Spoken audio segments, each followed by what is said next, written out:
join your hearts as one. I'll be there to make your curses cry from dusk till rising sun. In the middle ages of your life, not to hold no longer young.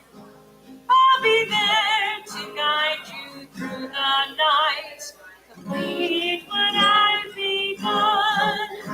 When the evening gently closes in and you shut your weary eyes, I'll be there as I have always been, with just one more surprise. I was there to hear your morning cry. I'll be there when you unroll.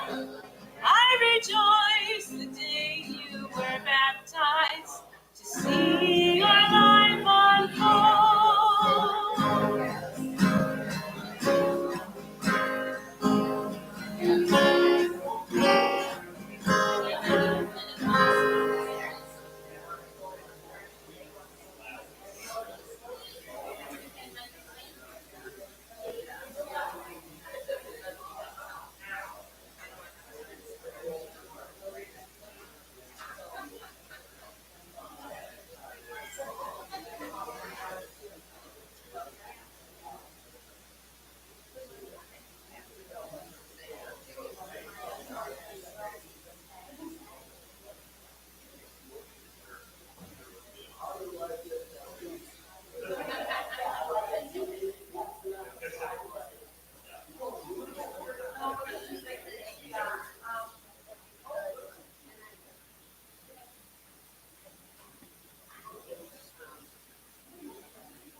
Pastor Steve, I have a question.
Good morning.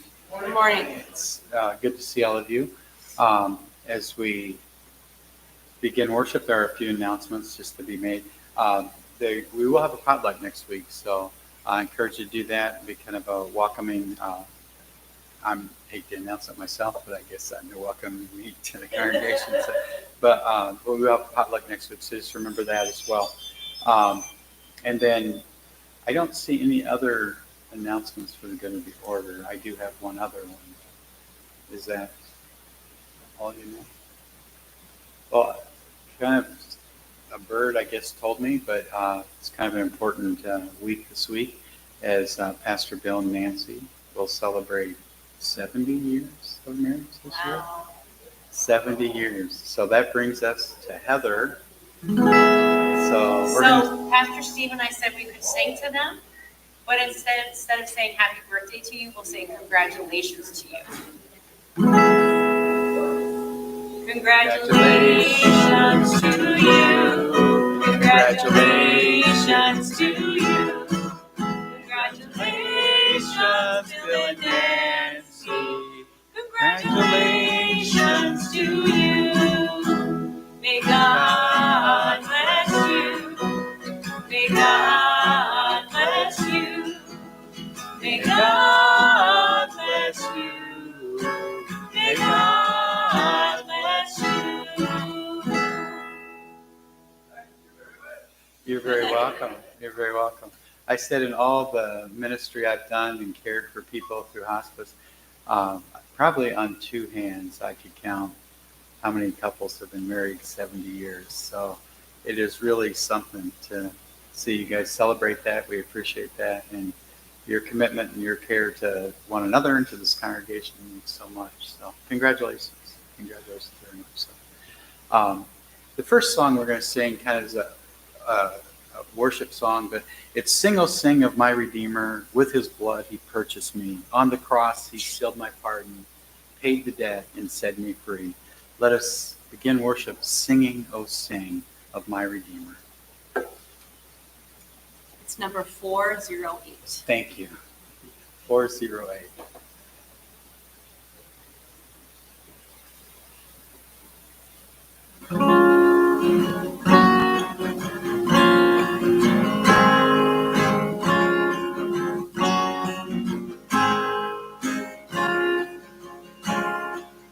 I will sing of my Redeemer and his wondrous love to me. On the cross he suffered from the curse to set me free. Sing, oh sing of my Redeemer, with his blood he purchased me.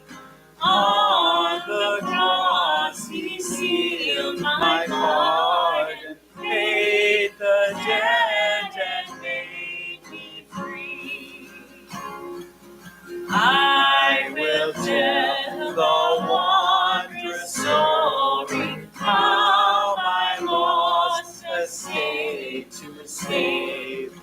In his boundless love and mercy, he the ransom freely gave. Sing, O sing of my Redeemer, with his blood he purchased me. On the cross he sealed my pardon, paid the debt and made me free. I will sing of my Redeemer and his heavenly love for me. He from death to life hath brought me, Son of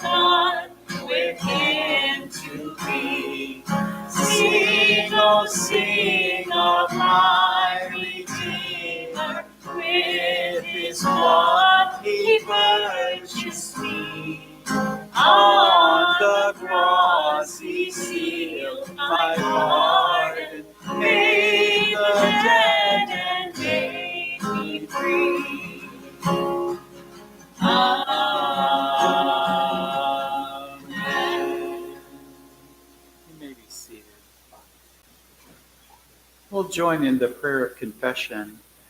Creator of the good, recoverer of the good, inspirer of the good, our greatest cities and finest houses are at best pale shadows of the city of God. We have corrupted them with vice and violence and greed. We have only belated made adequate professions for the handicapped.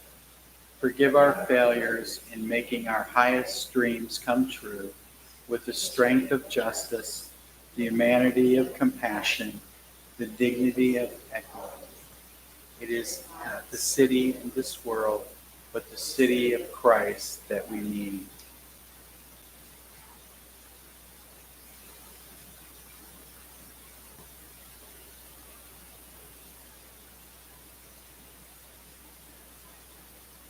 We're reminded of our forgiveness of sins, and as we celebrate that, let us sing Gloria Patri. Glory be to the Father, and to the Son, and to the Holy Ghost, as it was in the beginning, is now, and ever shall be, world without end. Amen. Amen. You may be seated. I'm going to share the first reading with you. It comes from 1 Samuel 17 and most of chapter 17, so it's a long reading. Now the Philistines gathered their armies for battle, and there came out from the camp of the Philistines a champion named Goliath of Gath, whose height was 6 cubits and a span. He had a helmet of bronze on his head. He was armed with a coat of mail. The weight of the coat was 5,000 shekels of bronze. He had greaves of bronze on his legs and a javelin of bronze slung across his shoulder. The shaft of his spear was like a weaver's beam, and his spear head weighed 600 shekels of iron, and his shield bearer went before him. He stood and shouted to the ranks of Israel, "Why have you come out to draw up for battle? Am I not a Philistine, and are you not the servants of Saul? Choose a man for yourself, and let them come down to me. And if he is able to fight with me and kill me, then we will be your servants. And if I prevail against him and kill him, then you shall be our servants and serve us." And the Philistines said, "Today I defy the ranks of Israel. Give me a man that we may fight together." And when Saul and all Israel heard these words of the Philistines, they were dismayed and greatly afraid.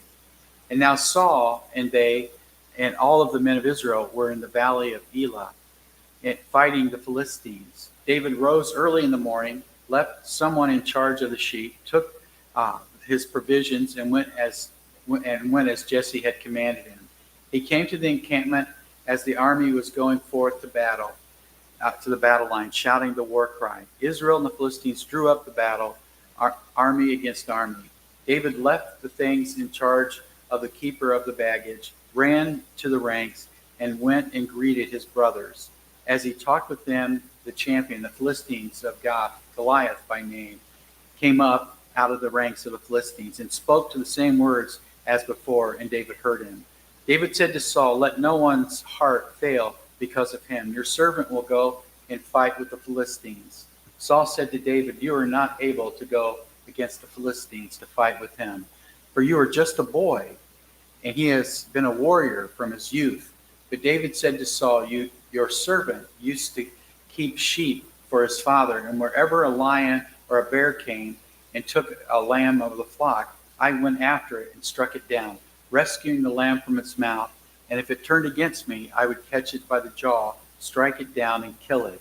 Your servant has both killed lions and bears, and this uncircumcised Philistine shall be one of them, since he has defied the armies of the living God."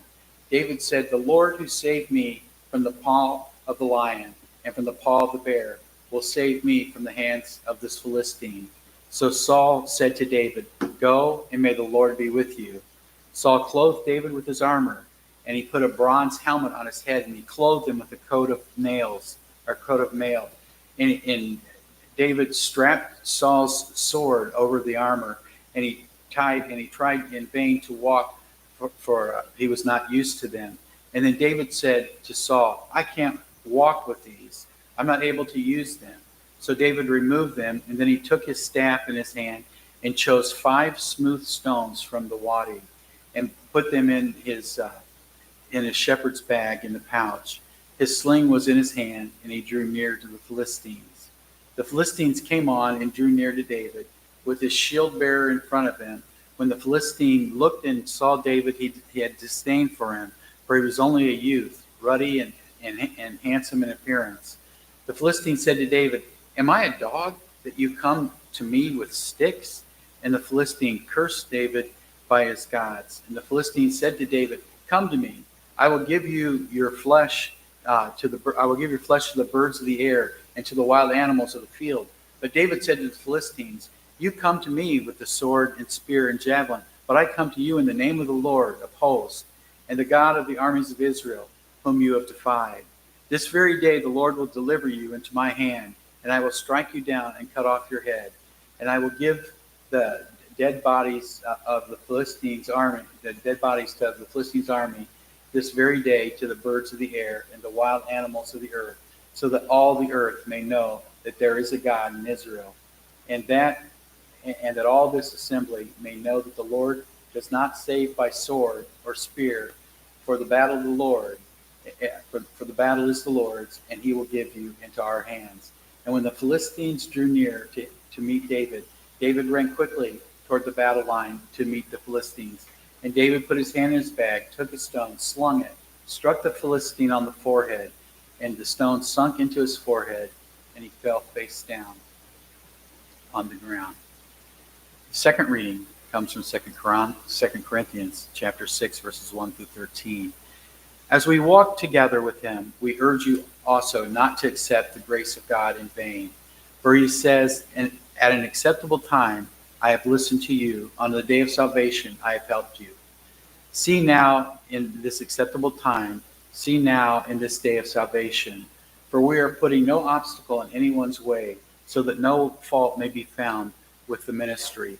But as servants of God, we have commanded ourselves in every way, through great endurance in afflictions, hardships, calamities, beatings, imprisonment, riots, labors, sleepless nights, hunger, by purity, by knowledge, patience, kindness, holiness of spirit, genuine love, truthful speech, and the power of God, with the weapons of righteousness for the right hand and for the left, in honor and dishonor, in ill repute and good repute. We are treated as impostors, and yet are true, as unknown, and yet are well known, as dying, and see, we are alive, as punished, and yet we are killed, as sorrowful, yet we also rejoice, as poor, yet making many rich, as having nothing, and yet possessing everything. We have spoken frankly to you, Corinthians, and our hearts are wide open. There is no restriction in our affliction, but only in yours. I return, I speak to children. Open wide your hearts also. And that's the second reading. And Heather will play a piece of music for us. Sure. Thank you. If you'd like to sing along, it's number 439. He feedeth me, O blessed thought. Number 439.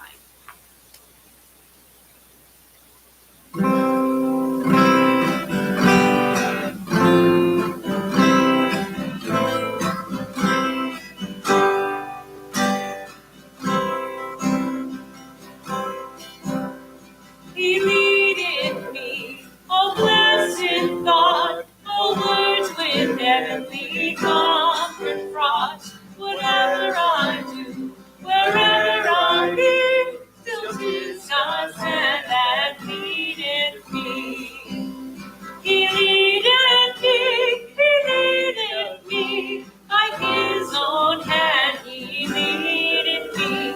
His faithful follower I would be, for by his hand he leadeth me. Sometimes it seems of deepest blue, sometimes buried in flowers blue. By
when by thy grace the victory's won. In death's cold wave I will not flee, since God through Jordan leadeth me.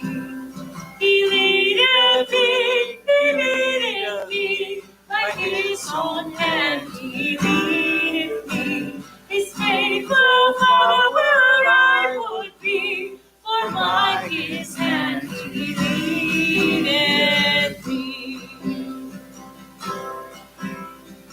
Amen.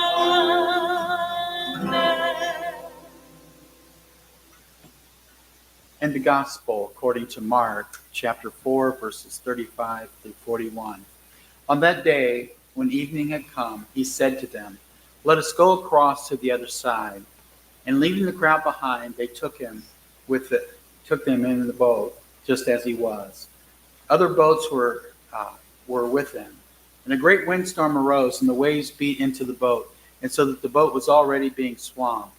But he was in the stern, asleep on the cushion. And they woke him up and said to him, "Teacher, do you not care that we are perishing?" And he woke up and rebuked the wind, and he said to the sea, "Peace, be still." And then the wind ceased, and there was a dead calm. And he said to them, "Why are you afraid? Have you still no faith?" And they were filled with great awe, and said to one another, "Who then is this, that even the wind and the sea obey him?" And that ends the gospel reading. It's always a challenge each week to choose through the passages, and but today that long passage from Samuel kind of struck me. So I want to speak about that, because I think in life we face a lot of challenges and a lot of dangers at times, both life and work and family, and I think about that passage in 1 Samuel. I'm just going to read it to you from a little different translation. "And now the Philistines had gathered their forces for war. They occupied one hill, and the Israelites another, with a valley between them. A champion named Goliath from Gath came out of the Philistines' camp. He was a giant of a man, over 9 feet tall, wearing a huge bronze helmet and a coat of bronze armor that weighed over 125 pounds. He also wore bronze leggings and slung a huge bronze javelin over his back. The iron spear alone weighed 15 pounds. And the soldier with the large shield always walked in front of Goliath." What an interesting story. And sometimes I think we all think it's a story of this little David fighting off Goliath, and it is. It's a nice story that way, but it wasn't just that simple. There was the Israelites were in one part of the valley, Philistines were in the other. If they were to come forward across the top, they'd give each other away. It would have been, detrimental to all of them probably. And so one of the things they often did was send out someone who would be, send out 2 people, one from each side, and they'd fight, and that's how they solved some of those problems. And that's exactly what happened with Goliath and David. But it's interesting as you think through the story, because I know we've all read through the story, we all know the story. It's a cute little story we learn. But, as you read through it, there are a lot of things that kind of struck me. One was that Goliath was extremely large for his size, and he kept saying, "Come closer, David," because at one part of the scriptures it implies that he had double vision.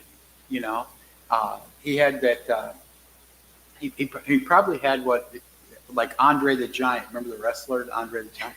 He had this acromegalia that allowed hormones to cause him to grow, and it often caused problems with vision. And so here was this big guy that had a lot of problems with his vision, had a problem seeing David, and was called him a couple times, come forward. He had to be closer to him. He wanted to see him. And we often think of David being just this young guy that had like a slingshot. It wasn't really a slingshot. In those days of battle, they had people who had spears and bow and arrow and things like that that were well enforced. But they also had slingers, and those were people who had these slings. And these slings were not just simple slings. I mean, these were a pretty good sized sling. In fact, probably maybe 3 feet or so long, and they would swing them at really fast speed. I mean, in fact, they kind of calculate that probably could throw a stone at probably 35 miles an hour, which was equivalent to pretty much a 45 being shot at somebody. So I mean, it was a very dangerous thing, and David had used that, and David was a slinger, but he was facing a giant in life. And it's interesting when I think about the problems that we face, whether it's in our families or whether it's in our work life or those types of things. We all face problems. We all face sometimes giants that we don't think we can get over. And as I think about those, I was thinking of the scriptures and reading through them. And, David was here, and he was, the other giants that he had to face were not just this physical Goliath. He had to face a lot of other problems that were going on. And the first one I was in verses 12 and 15, it says, "And now David was the youngest of Jesse's 8 sons. His 3 brothers enlisted in Saul's army, but David was held back to care for the sheep in Bethlehem."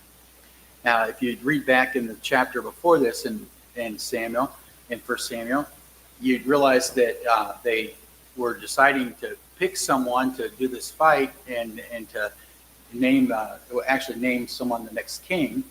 And they brought Saul went to Jesse, and he said, "Jesse, can you bring me your sons?" And Jesse had 8 sons, and he brought out 7 of the sons, and he went through each one of them, and Jesse said, "No, Saul said, no, that's not the one, and he said, "Where, your 8th son?" And he brought out David, who was a young shepherd boy at the time, and he brought him out, and he said, "Hey, that's him," and he named him the king, the next king. Now, he wasn't king right away, and all that didn't happen, because in these verses it says that Jesse held David back. And there's so many times that in life where we don't always win the victory all the time right away. Sometimes there's a delay. Sometimes it takes a while for us to fight through it. And I thought about that this week, that there are delays. Sometimes we have to struggle through.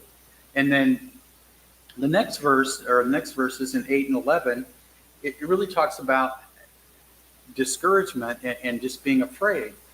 It says, "Each day Goliath would stand and shout in the ranks of Israel's army, 'Why do you come out here and line up for battle? Choose one man to fight, and if I were able to kill him, we would become your subjects. And if I would kill him, you would become our subjects and serve us.' Day after day, Goliath taunted them, saying, 'This day I defy the ranks of Israel.' And when Saul and the Israelites heard this, everyone was deeply shaken and paralyzed in fear." I don't know if you run into problems, whether, like I said, at work or in family, but I think there are times that we do get paralyzed in fear. There's times that we just can't seem to move forward, and we think, "Hey, this is just too tough," and we struggle with it, and we get paralyzed with it, and it's kind of it's kind of like we get stuck and discouraged and afraid. In fact, I think it was Vince Lombardi that said, that fatigue makes cowards of all of us. So we get afraid when there's a fear that comes in, and we're afraid to do certain things. And so here David was, he had to fight not only being held back by his dad, who said, "You're not old enough to do this, you're not big enough to do this, you're too little," but also just the discouragement that everyone was afraid of what was going on. And there was a lot of fear. And sometimes fear kind of paralyzes us in those ways. In verse 16, it says, "For 40 days, twice a day, morning and evening, the Philistine giant loudly berated the Israeli army." For 40 days. And it was twice a day, morning and evening, he berated them. Think about that. When you're around people who think negatively and just don't think that it's possible, and they're afraid, I've often thought, we'd be better off if we sometimes didn't listen to talk radio all the time, because all we do is listen to people who say that our country is going to hell in a handbasket. And you know what? I think that vision is not necessarily absolutely right. Not that everything's perfect, but I think of the days back, even when President Reagan was in, and he painted this country as a positive country that was moving forward. And we are a great country. Any of you who've been overseas know that. I remember traveling into the Czech Republic and Slovakia right after the wall had came down in Berlin. And I know Pastor Bill and Nancy have traveled overseas too, and probably some of the rest of you have traveled overseas. If you haven't traveled overseas, you should, because when you come back to this country, you kind of want to kiss the ground that we walk on. This is the greatest country in the world. And there's just no doubt in my mind about it. When you see, I've been in Vienna, Austria, I've been in some, other cities. This is the greatest country in the world.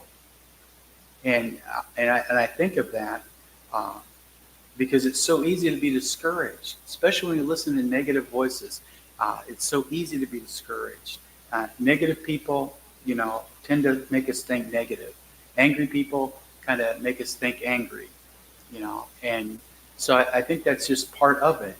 I know this week I had an issue with one of my youngest son, and one of his friends was just discouraging him all the time. And he ended up making a decision that probably wasn't the best interest of his own self, because he was so discouraged because this person he hangs out with is always discouraging and always looking at the negative. And that's exactly what happened with David. He had to overcome that. He had to overcome some of that negative stuff. In verse 23 and 24, it says, as David talked with his brothers on the front line, he saw Goliath start shouting his usual threats to Israel's army. And when the army heard Goliath, they all were afraid and had terror. They were afraid. It's so easy to get discouraged when that's what you hear. The other thing that David faced was kind of the disapproval of people that were really closest to him. I think of that. You read in verses 28 29, it says, David asked, what's the reward for killing the Philistine and ending this disgraceful abuse? And when David's older brothers heard this, he burned with anger at David and said, why are you even here anyway? Why aren't you taking care of your scrawny little flock of sheep? You cocky little brat. I know how conceited you are. Now what have I done? Said David. Can I even ask a question? David was discouraged by the people that were closest to him. And how many times is it that we'll have people close to us tell us we can't do something or something's not possible or those types of things? And here he was discouraged by that, but David wasn't seeking people's approval. David was seeking God's approval. David knew God's approval. In fact, David learned about what the reward was if he killed the Philistine. It wasn't too bad a deal. If you killed the Philistine, the king would give you great wealth. You'd marry the king's daughter, and you'd no longer pay taxes. I think that's a pretty good deal. To get that. That was the deal for him. And so, but his brothers questioned his motives. Like, David, what are you even here for? You're not the person to do that. But David wasn't worried about that. David was worried about God's approval and God's support. And the last thing David really fought was doubt. And that when you read through verses 32 and 33, it says, don't worry about a thing, David told the king. I'll fight this Philistine. Don't be ridiculous, Saul said. There is no way you can go against a Philistine. You're only a boy, and he is a professional warrior all of his life. Talk about doubt. Doubt coming from the experts that knew what was going on. That David, there's no way you can do this. And they tried to put all this kind of doubt in his mind. But David's confidence was not David was confident in God. He wasn't cocky. He knew that God had cared for him. And that's really how we kind of fight some of the things in life and some of the giants in life. How do we defeat those giants? David kind of tells us. Remember how God's helped us in the past. In verses 36 and 37, he says, protecting my sheep, I killed both a lion and a bear. The Lord who delivered me from the teeth of the lion and the claws of that bear will surely now deliver me from this Philistine too. He knew God's with him in the past. And if you're going to fight giants, you got to realize that God's with us in the midst of what we go through and the struggles that we go through. And there's times that people will throw all kinds of barriers in front of us and do those things. I was reminded this week, when I lived in Ohio, there was a small little country church that was just off of a four-lane highway. Kind of sounds familiar, doesn't it? And this little country church just off of the access road off this four-lane highway in Tipp City, Ohio. Small little brick little church. And I'm not saying that this would happen, but I think we have to dream and we have to think and we have to reach out in ways maybe that we haven't before and trust God. Because this little church, when I first learned about it, they had a pretty dynamic pastor, and they began to grow as a church. And it got so busy on that access road that they actually had to hire police to come and get people into the church parking lot and out of the church parking lot because it was getting dangerous on that access road with all the traffic that it wasn't used to. You know, just before I left Ohio 20-some years ago, and I've kind of kept in touch with the church. The church now is averaging attendance of about 10,000 people. And they started out as a small little church, and they grew. And I'm not saying that that's even what we want, but I'm just saying that because the possibilities with God are endless. And that little church grew and grew and grew, and it's where it's at today.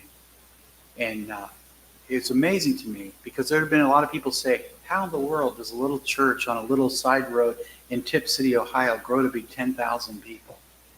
Because it is amazing. And if you ask about rational, whether it made sense, you'd probably say it didn't make sense. You'd probably say there's real reasons to think that that giant could never be conquered, but it was because they had trust in God. And that's exactly what David did. He trusted that God had helped him in the past. And David used the tools that God had given to him. And verses 30 and 39 says, Then Saul dressed David in his armor. But David said, I can't go out there in these because I'm not used to them. So he took them off, instead chose 5 smooth stones for his sling. So here Saul dresses him in armor, tells him to go out there, and he says, I can't do that. And he used the tools he had. He was a slinger. He knew he could sling. He picked up 5 stones. He said, I can't deal with all this armor and stuff on top of me. And so he took it all off. He used the tools that he had.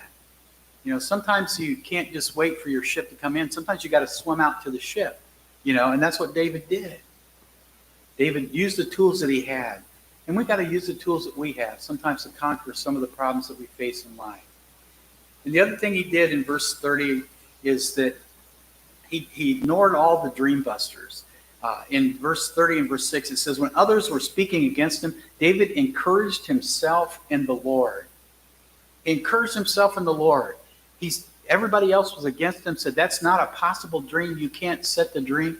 You know, I spent some time this week on the phone with Pastor David Colby from Minnesota, who I'm meeting with this week on Tuesday. And he was explaining to me, so I'm getting my Presbyterian roots to me here a little bit. He was explaining to me that the moderator of the session oftentimes is the pastor, and it's a position that we're looking to, that I would be in. But it's to set the vision that's bigger, the big picture vision for what we can do.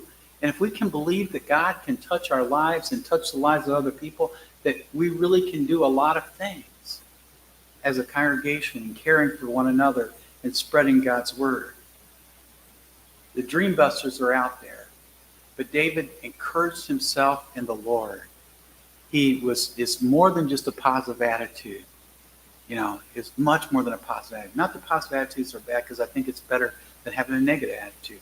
But there's more than a positive attitude. He trusted in the Lord in dealing with the giant he was facing.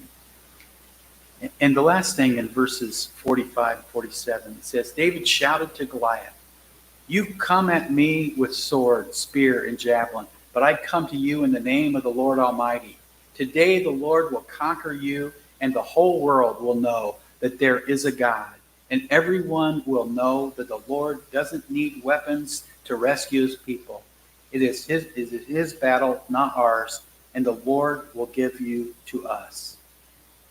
He said, basically, that God would provide the glory. And we need to expect that God will answer our faith as we stretch out. If we're not dreaming and we're only coasting, I was thinking about this week too. If we're coasting, we're going downhill. That's how it is in life. We can't coast. We have to dream that God wants to work in our church and our life. We have to dream that giants can be brought down. That's the way David believed it. And that's the faith that God calls us to, is to believe in those things, to use the skills we have, to reach the people we can, according to our faith. In fact, it says in the scriptures, that God will reward us according to our faith. It says, without faith, it is impossible to please God. God calls us to think big. And I was thinking about this too, because I know and I'm older too, but we're all an older congregation. But that doesn't mean that God doesn't have a dream for us. In fact, I think some of the people that I've met in hospice, some of the most important people, have been volunteers who saw a dream to go out and care for people differently and to live a different life than they lived when they were in their careers. And they've made a huge difference in the people's lives. You can't quit dreaming. No matter what age we're at, you can't quit dreaming. We can't expect God not to continue to use us. God will continue to use us. And that's the faith that God calls us to. And so to slay the giants in life, it requires that. To not be discouraged, to not be delayed, to not have all those things, to have the naysayers stop us. But you realize that God is with us, and we put our faith in the Lord. May God guard your hearts and minds in Christ Jesus. Amen. Amen. Hymn number 313. I would some help. My hope is built on nothing less than Jesus' blood and righteousness.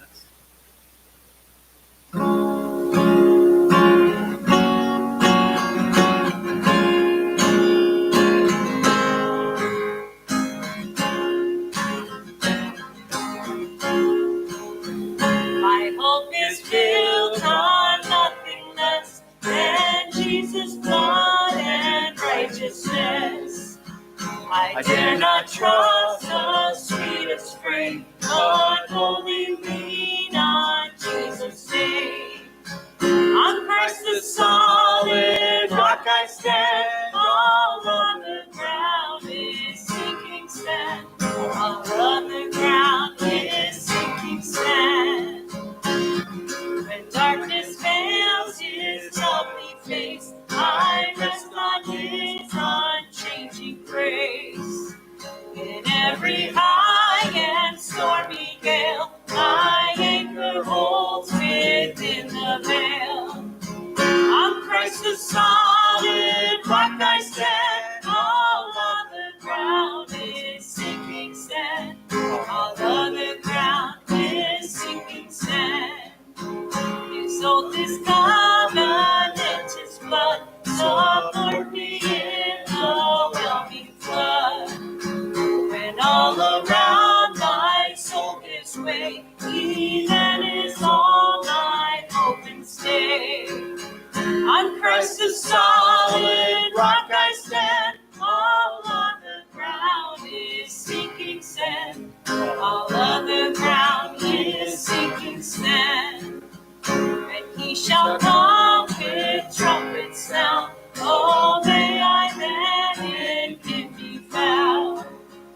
Christ in his righteousness alone, faultless to stand before the throne. On Christ the solid rock I stand, all other ground is sinking sand. All other ground is sinking sand. On Christ the solid rock I stand, all other ground is sinking sand. All other ground is sinking sand.